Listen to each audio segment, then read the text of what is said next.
नमस्कार मित्रांनो, स्वागत आहे तुमचं पुन्हा एका नवीन व्हिडिओमध्ये. मित्रांनो, अमेरिका, इस्रायल आणि इराण यांच्यातील वाढत्या तणावामुळे जागतिक बाजारपेठेमध्ये अस्थिरता असली तरी भारतामध्ये इंधन टंचाईच्या अफवांनी नागरिकांमध्ये भीतीचं वातावरण निर्माण केलंय. दिल्ली, मुंबई आणि चेन्नईसारख्या महानगरांमध्ये पेट्रोल पंपांवरती लांबच लांब रांगा लागल्याचं चित्र पाहायला मिळत होतं. मात्र ही कृत्रिम टंचाई असून नागरिकांनी घाबरून साठेबाजी करू नये असं आवाहन देखील प्रशासनाकडनं करण्यात आले. या सर्व गोंधळामध्ये सर्वसामान्यांच्या मनामध्ये एक प्रश्न कायम आहे की आपण 105 ते 110 रुपये लिटरने जे पेट्रोल खरेदी करतो त्यातून पेट्रोल पंप चालकांना नेमका किती नफा मिळतो. तर पेट्रोलियम प्लॅनिंग अँड ॲनालिसिस सेलच्या ताज्या आकडेवारीनुसार पेट्रोल आणि डिझेलच्या विक्रीवरती डीलर्सना ठराविक कमिशन हे दिलं जातं. ऑक्टोबर 2025 सुमारे 8 वर्षांनंतर या कमिशनमध्ये वाढ करण्यात आली होती. तर आता मग पेट्रोलवरती कमिशन जे आहे ते प्रति लिटर सुमारे 3 रुपये 14 पैसे एवढं बेस कमिशन असतं. त्यानंतर डिझेलवरती प्रति लिटर सुमारे 2 रुपये 33 पैसे एवढं बेस कमिशन मिळतं. या बेस कमिशन व्यतिरिक्त उत्पादनाच्या किमतीचा एक छोटा हिस्सा देखील यात जोडला जातो. विशेष म्हणजे गेल्या वेळी जेव्हा कमिशन वाढवण्यात आलं तेव्हा त्याचा कोणताही बोजा ग्राहकांवरती टाकण्यात आला नाही. म्हणजेच पेट्रोलच्या किरकोळ किमती वाढवल्या गेल्या नाहीत.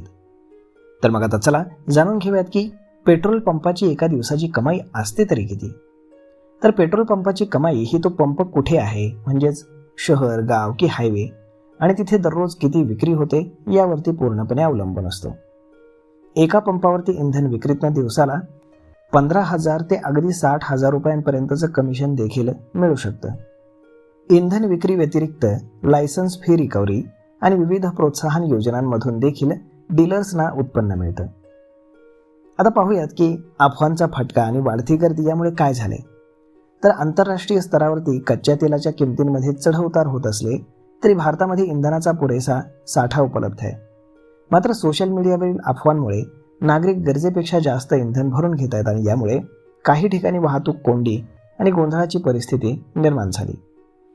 भारतामध्ये पेट्रोलचे दर केवळ कच्च्या तेलावरती अवलंबून नसून त्यावरती केंद्र सरकारचा एक्साईज ड्युटी आणि राज्य सरकारचा वॅट हे कर लावले जातात. यामुळे महाराष्ट्रामध्ये पेट्रोल 108 रुपयांना असताना शेजारील राज्यामध्ये ते स्वस्त असू शकतं. इंधन महागलं की त्याचा थेट परिणाम वाहतूक खर्चावर होतो आणि पर्यायानं भाजीपाला, अन्नधान्य हे महाग होत असतं.